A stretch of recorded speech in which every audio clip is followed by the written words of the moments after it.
Hello, everybody. I welcome you to Lesson Plan 2 Zoom presentation. And today I'd like to introduce you to the topic of Lesson Plan 2.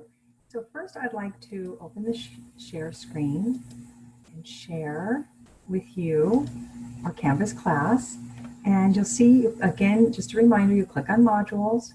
When you click on modules, it opens up here to the lesson plans. And then you go to Lesson Plan 2. And Lesson Plan 2 is titled New Religions, Memes, and Genes. So open that up here. And again, it will show you the notes. And let me walk you through some of the highlights of this lesson plan. It will have a mini lecture on YouTube, of which kind of is a 4-minute synopsis of everything. So that's really important probably for you to listen to, either to start the lesson plan off, to have an understanding where we're heading, or to close the lesson plan right before your quiz, kind of as a summary of the material. So that will capture a lot for you. The required reading here, again, let me open that up for you. So this is the book, it's called The Rise of New Religions, and to read various chapters that are assigned. I have it as Audible, I have it as an Amazon hard copy, and I have it as a free PDF, which I understand a majority do that. I do highly recommend Audible when there's an opportunity for that, just listening to it and then following along in the hard copy, or I'm sorry, in the PDF form, or just listening to it walking around the house. I'm a big fan of Audible. I listen to so many books on Audible. I'm addicted to them. Okay, moving back here to the lesson plan, let us begin at the top. So the topic is really, the main focus of this lesson plan is really to understand why it is that some religions are so successful, so large in number, and some religions are much smaller in number. And it doesn't have so much to do with the truth of the religion. That would be a mistake to think that, like, oh, this religion obviously is more true, therefore we have billions of people interested in it, and this religion's a fake religion, that's why it's so small. That is incorrect. So we're gonna understand it more from almost a sociological analysis, and what we're gonna use to understand how religions grow and prosper is what's called meme theory. And this is memes explained to you right here, which I will walk you through when we get to that. But just to start off, the reading introduces to you in the very beginning of the book, and I made this part a little optional because I didn't think it was something you needed to be tested on. It's something you read if you find it inspires you to read it. It's the topic of my kind of religious autobiography, and it walks you through.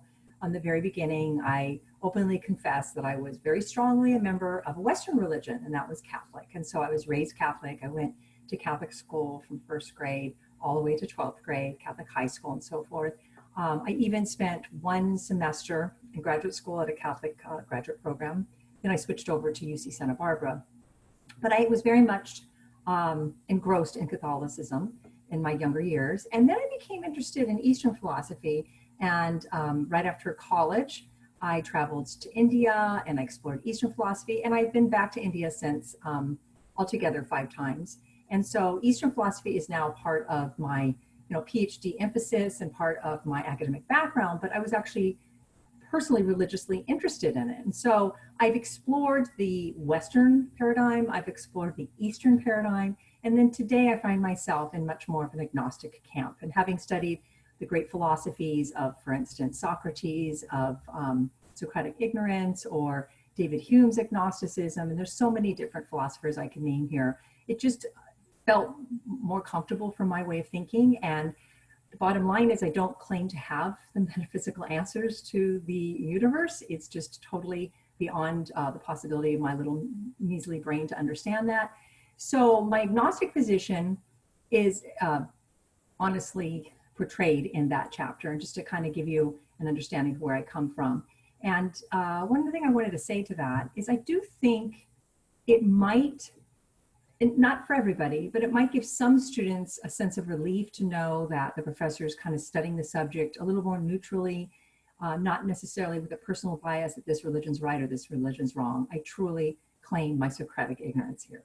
Okay, and so that was an introduction to the writings, and I made it optional. I kind of walked you through it just now, but if you wanted to read, my journey that I went on as a younger woman, and then where I ended up today, that will be explained to you. Okay, then it jumps into, in the reading, explaining kind of what new religions are all about, and it talks to you about the difference between like what is a cult, what is a new religious movement, was an established, or what is a cult, what is a secular, let me start over here. Sorry about that. What is a cult? What is a sect? What is an established religion? And a cult simply means, as we know, a new religion. It doesn't mean it's good or bad. It's just titled or something new in that society. And when religions come in from foreign lands into, like, let's say American soil, and they've been established for thousands of years elsewhere, but when they come into America, they have that new religion status here, and therefore they have what's called the cult status. So for instance, when Buddhism comes into America or Hinduism comes to America, or let's say Christianity goes into the Asian world, it is new in that environment, and therefore we're using in religious studies that title cult, just something new. And then a sect, as we know, is a breakaway group. An established religion has set itself up in that society and is not seen as something new or foreign or anything like that. So who joins new religions? It seems to be from the research that it's very popular. I'm just looking more at American here. It seems to be much more popular among the younger groups, and it seems to be very popular among college students to explore and investigate different religions. And they usually do not stay in them very long. It's usually just for a couple of years. And a lot of these new religions are not necessarily scary situations. I mean, if you have a son or daughter one day who's interested in a new religion, it doesn't mean you have to have them hire, a deprogrammer and lock them up in a hotel room and try to deprogram that brainwashing. It simply means they're probably exploring different paradigms and expressing themselves differently than you. And that might be considered from some psychologists argue that may not necessarily be an unhealthy thing. It might be part of their exploration of who they are. But you can have warning signs for what are called problematic groups. And the warning signs for problematic groups, and you would definitely, if you see these, maybe you should be more concerned, but versus non-problematic. Not all religions, new religions, are problematic. So what are the warning signs of a problematic group? Well, for instance, if that new religion that your son or daughter, let's say, is interested in, or you or yourself are interested in, if that new religion asks you to cut yourself off from everybody who's not part of that group, that's a problem. We see that in some of the more problematic new religions, where you have to choose between members of the group and then your family, your friends, and then it's the in-group, out-group mentality. Another problem, and I'll just walk you through some, the reading covers these, but another problem might be the religion asks you to give a significant sum of your income, and that's automatically a taboo, automatically a warning sign. And so some religions, people sign over their bank accounts, see people, move from their homes and move into the location where that religion is. So that could be a problem potentially. Some new religions that might be more problematic may fabricate a very bizarre history that cannot be historically verified. Some new religions that may be more problematic might just ask you not to think, not to question, not to use your critical brain. And that's a problem, because anytime you're told not to question or doubt, why? What are they hiding? What do you not want to explore? What are they keeping from you? So there are certain telling signs that might indicate more problematic traditions than non-problematic, and then the discriminating mind would need to analyze religions that way. Now, in religious studies, in the actual discipline of religious studies, there's an uncomfortability with adjudicating religions as good or bad, definitely. I'm just talking more personally, coming from it, from maybe a parent's perspective to a child interested. How do you adjudicate, and if so, what are the criteria to do that? And then another thing I wanted to mention here in the very beginning, and I'm right here, is how do scholars impact the study of new religions? So here we are as scholars trying to objectively, neutrally look at new religions and not have an impact on them and not change the course of history, so to speak. But the actual irony here is, by the very fact that you're studying new religions as an academic scholar, you actually are impacting them. By the very fact that, for instance, in my PhD, I had a chapter on some examples of new, smaller little religions that were springing up in American soil. And by the very fact that I documented them, that I studied them, that this book gets published, that it gets printed up in the Library of Congress as well, therefore, that religion just kind of, in a weird, strange way, gained a sense of legitimacy, gained a sense of credibleness, because it's no longer just this little tiny group. It's now documented, acknowledged, and analyzed. So ironically, scholars do impact by the very act of studying religion. Okay, so this is just an introduction chapter, okay? I'm talking about what is a new religion, who joins them, how long do they stay, how do we adjudicate them or evaluate them, and then the scholars' impact on them. So let's move here. Then there's a big section of the book, and it's on Friedrich Nietzsche. And Friedrich Nietzsche, and you could say Nietzsche, Nietzsche, there's a couple pronunciations here, but Friedrich Nietzsche, he had an interesting take. He thought, and he passed away in 1900, so he was what you call a 19th century philosopher, not a 20th century. And he passed, I'm sorry, and his claim to religion was that religion, he thought, was in the beginnings of dying out, that we are heading towards secularism, we're heading towards a non-religious worldview. And he thought science was the contributing factor to that. And his argument was, he was, you know, a pro that happening, he wasn't against that happening, but his argument that is very painful anytime we engage in a paradigm shift. So he wrote a beautiful passage called The Madman, of which he declares how tough it is and how wrenching it is for the human being to give up that paradigm of a religious worldview and to replace it with something else. It's very tough and challenging, but he describes it as birth pains, and that even though it is challenging, out of it comes this magnificent new horizons, this new worldview. So he had a very positive view that we were heading in a secular approach, but that chapter that I have in the reading really challenges his thesis that secularism is taking off. It's the new norm.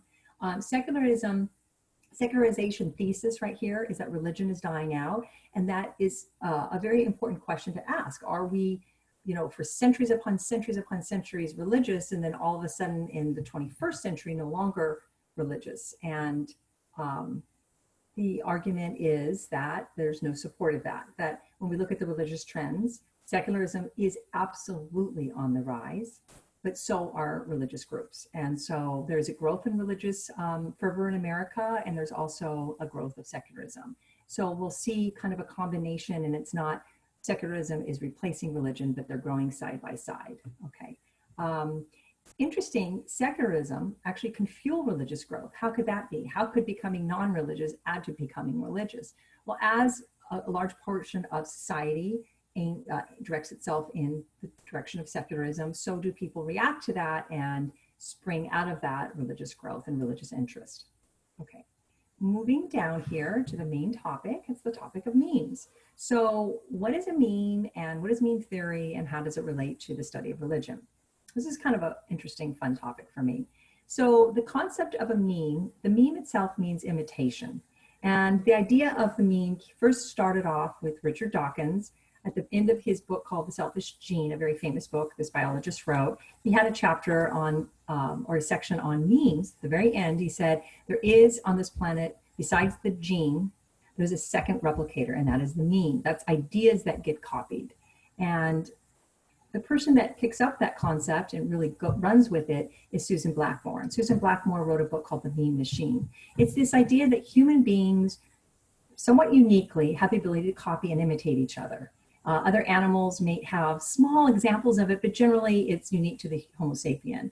And the fact that we can copy each other, we can take an idea and mimic it. We could, for instance, take terms or phrases, we mimic each other's phrases, we mimic each other's dress attire, we mimic each other how we act in the world. My air conditioning just kicked on, so it might get a little noisy, I hope not. So the concept is that we can imitate each other, and we do that. That's part of human nature, is to see something, hear something, and copy it. And so it's part of how our brain neurology is set up.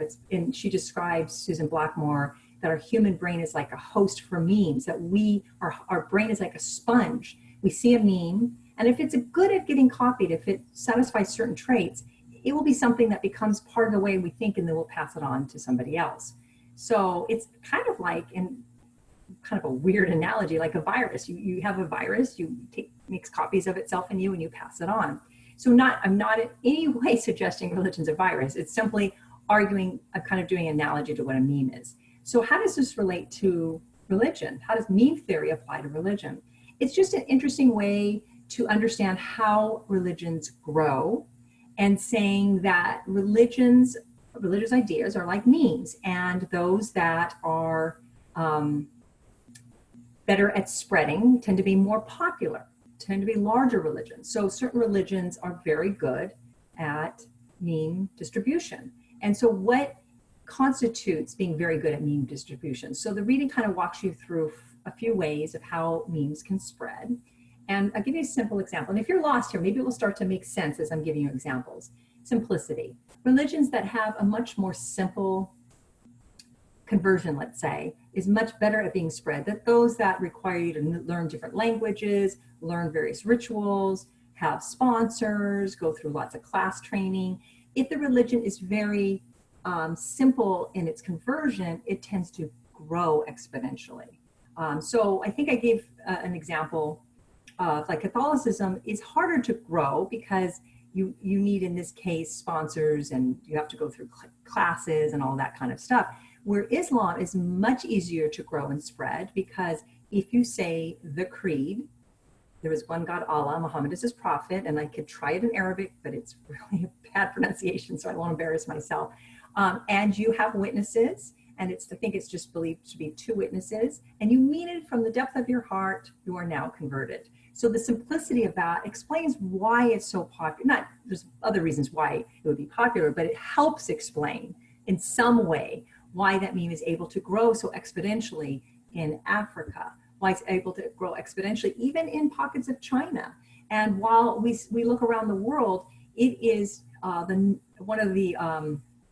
Indonesia is so strong in the Islamic background. So we have all around the world, a lot of people think Islam is a Middle Eastern religion when it's a world religion. Absolutely. So simplicity really can help explain a large part why numbers grow larger in one religion than the other. Some religions, you can explain the growth in terms of memes when you look at not just simplicity, but you look at religions that tap into the emotion. Anytime religions tap into the emotion, it has a greater chance of survival and passing on. So one example could be it taps into this fear, this feeling of, not fear, I'm sorry, I prematurely said that, this feeling of desire, this feeling of love, or this feeling of wanting, heaven, or tapping into some kind of desire or emotion, or in Indian philosophy, they call it bhakti, this kind of devotional love and adoration. Tapping into the emotional heart center is very appealing for helping that religion spread and grow. Religions that also tap into kind of a fear concept of, you don't accept this meme, then this is the results, and therefore you can hear about hells and so forth, or punishment or retribution or bad karma or what have you, that also kind of entices the human brain and allows that meme to spread and grow. So tapping into emotions and simplicity are 2. And some religions have within them this idea of distributing the meme, pass it on. Actually, it's part of the meme itself. And those religions tend to be a little stronger in number as well. So religions that push for passing on the meme, some religions don't. So I give you an example, a religion that tends to be quite small in number, but it is a major world religion. It's Judaism. It doesn't actually, the majority of the Jewish tradition does not ask you to distribute. They don't knock on your door. They also have, it's not, the simplicity aspect of conversion it's a little bit more challenging to convert to Judaism. If you are raised Jewish, that's different. I'm not talking about the sons and daughters of a parent who's Jewish, but I'm talking about conversion. So it tends to be a lot smaller in number. In traditional Judaism, you were only recognized as Jewish if your mother was Jewish. And if your father was Jewish and your mother was not, you were not recognized as Jewish. That's changed a little bit in modern times with some of the different branches that come out, like Reform Judaism allows mother or father. But just to show that that is going to, not bode well for the spreading of that religion in that sense. Okay, another last thing I wanted to talk about on memes is the concept of a piggyback meme. Now, piggyback meme is a religious meme or religious idea in a society. And for, let's say, a new meme, a new religion comes into that society, for it to become successful, popular, gain acceptability, it may piggyback on an already popular meme in that society. So that may sound a little strange. Let me give you an example. When Hinduism comes into America, and it really takes off in the 1960s on American soil, and we have various Indian locations being set up, And you go into some of these Indian locations, not all of them, but some of them, you might see a picture of Jesus. And you're thinking, why would his picture be in a Hindu temple? Or why would his picture be here? An example, if you go into the Self-Realization Fellowship, which was started by the Indian guru Yogananda, actually in the 1920s, not the 60s for him. But you walk into a Self-Realization Fellowship and you'll see a picture of Jesus up there. And you're thinking, what's the connection? And that's an example of a piggyback meme. It's not necessarily manipulative. We're trying to appeal to the Christian world out there and say, hey, we like Jesus too. It's not so manipulative. It's just this idea that memes tend to spread more when they tap into already popular memes of that society. And again, it's not at a conscious, I'm trying to do this. It's just from a sociological perspective, I'm kind of analyzing why there might be cases of piggyback memes. And we see, even when Christianity enters into the Asian world, it kind of could play off the Eastern ideas there and kind of work them into the Christian explanations of things. Okay, so I hope this helped understand memes. It's just the idea, it's the concept that an idea, okay, can grow and be successful. And our brains are designed to want to copy and pass on ideas. And then how these ideas spread, if they're really good at distributing, really good at piggybacking, really good at simplicity, and really good at tapping the emotions, that helps. Okay. Now, developmental psychology, what does developmental psychology say about meme theory? Developmental psychology, I think that chapter simply walks you through that there's different stages of our consciousness. There's the pre-rational, the rational, the trans-rational, and all that means, and the most simple way I can say is not every meme is going to make a copy. Some memes are going to be successful, depending upon what developmental stage you're at. So for instance, when I was really young, I very much embraced the meme of Santa Claus, the idea of Santa Claus. My parents placed that copied meme inside my consciousness. But now as an adult, that meme would not take off. I would not take that idea and want to pass it on and copy it and imitate it. Maybe for fun in the holiday time, you may put little Santa symbols or pictures around, send out holiday cards with Santas on it and all of that. But to really buy into the concept of a Santa Claus, it depends on what developmental stage you're at. So it's just realizing that not all memes will just blindly get copied. It depends upon what stage of awareness that person who's receiving the meme is at. Okay, so this was kind of an introduction to the reading here. And let me see what else I have for you. So click on that for a good, nice summary. And then required films, let's pop in there for a minute. So I have a couple short films for you to watch. The whole topic is, the spreading of religion and the growth of religion around the world. So this kind of is a very good 2-minute little film on that. This one is a 3-minute talking about what's the future of religion? What does it look like the religious trends are going to be? And it does seem that secularism is on the rise.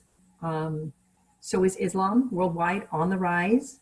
Christianity is still climbing, but will possibly be surpassed by Islam in 2070. That's kind of what the film talks about.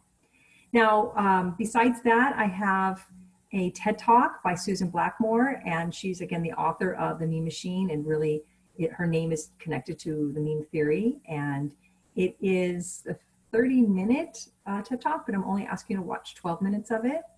And then memes and religion, and this is Richard Dawkins kind of explaining religious growth and meme theory and so forth, because these are the two big names, Dawkins and Blackmore, when you understand meme theory. And this is the Big Bang Show on memes, just a small little 1-minute clip where they're discussing meme theory. Okay, and so I do have a suggestion down here, is that Hinduism is our next topic for this class, and it is a longer lesson plan than any other lesson plan the entire semester. So if you finish this material, do get a head start and work on that. Following this lesson plan of meme theory, we're heading to Hinduism and Jainism. And Jainism is a little shorter of a lesson plan, but Hinduism is a significant one, because that's the one you're going to be learning all the Eastern terms and Eastern concepts for the first time, possibly. Okay, so I finished this in 25 minutes, a little less than 30 minutes. I'm always going to allocate 30 minutes for my Zoom presentations. Hopefully I helped you out a little bit in explaining some of the main concepts, and I'm always available on the help forum. I'm always available. I still get emails from students. That's wonderful. I did want to say that when I was sharing with you my paradigm shift from a child to an adult, a lot of you also shared that in the introduction forum, and that was nice to read, that people have gone through their own paradigm shifts from either one religion to another, to a different philosophical position today. And it's just kind of interesting to witness that.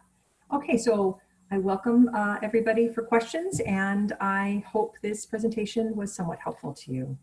Thank you very much for watching. Let me stop share and let me end the meeting. Bye-bye.